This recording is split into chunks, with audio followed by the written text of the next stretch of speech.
31 ને લઈ ગીર સોમનાથ પોલીસ સજ્જ. જિલ્લા પોલીસ વડા મનોહરસિંહ જાડેજાએ આપી માહિતી. એસઓજી એનસીબી સહિત સર્વેલન્સ સ્ક્વોડની અલગ અલગ ટીમો તૈનાત. સંઘ પ્રદેશ દીવ તેમજ આંતર જિલ્લાને જોડતી બોર્ડર પર ચેકપોસ્ટ કાર્યરત. 25 ડિસેમ્બરથી 31 ડિસેમ્બર સુધીમાં 229 પ્રોહિબિશન તેમજ ડ્રિંક એન્ડ ડ્રાઈવ સહિત 297 કેસ કર્યા. આજની રાત પણ સઘન ચેકિંગ. વર્ષ દરમિયાન પ્રોહિબિશન, ડ્રિંક એન્ડ ડ્રાઈવ મળી કુલ 8,359 કેસ નોંધાયા. રિપોર્ટર જગદીશ આહિર, ગીર સોમનાથ. ખાસ કરીને 31 છે પોલીસ તંત્ર પણ સાજુ બન્યું છે. ખાસ કરીને ડ્રિંક એન્ડ ડ્રાઈવના અને મહેફિલોના જે દૂષણો હોય છે તેને ડામવા માટે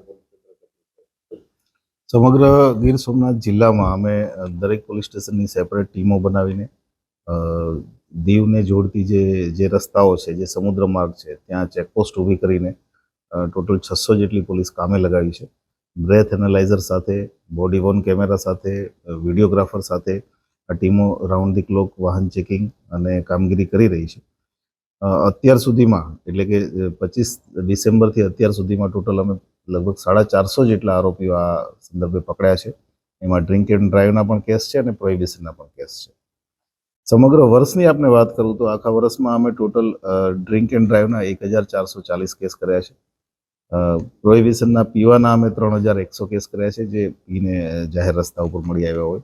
એ ઉપરાંત 2400 કેસ અમે દેશી દારૂના અને 900 જેટલા કેસ ઇંગ્લિશ દારૂના કરેલા છે. આમ સમગ્ર રીતે પોલીસ સજ્જ છે. આજે પણ 31 છે. આજે પણ રાતની પોલીસની કામગીરીમાં બ્રેથ એનાલાઇઝર સાથે તમામ રસ્તાઓ ઉપર પોલીસ ચેક કરવાની છે. સાથે સાથે ગીર સોમનાથ જિલ્લામાં ફાર્મ હાઉસ અને રિસોર્ટનું પ્રમાણ વધારે છે અને એનું અમે સરપ્રાઇઝ ચેકિંગ કરીને ટોટલ 7 કેસો મહેફિલના છેલ્લા 1 અઠવાડિયામાં કરેલા છે.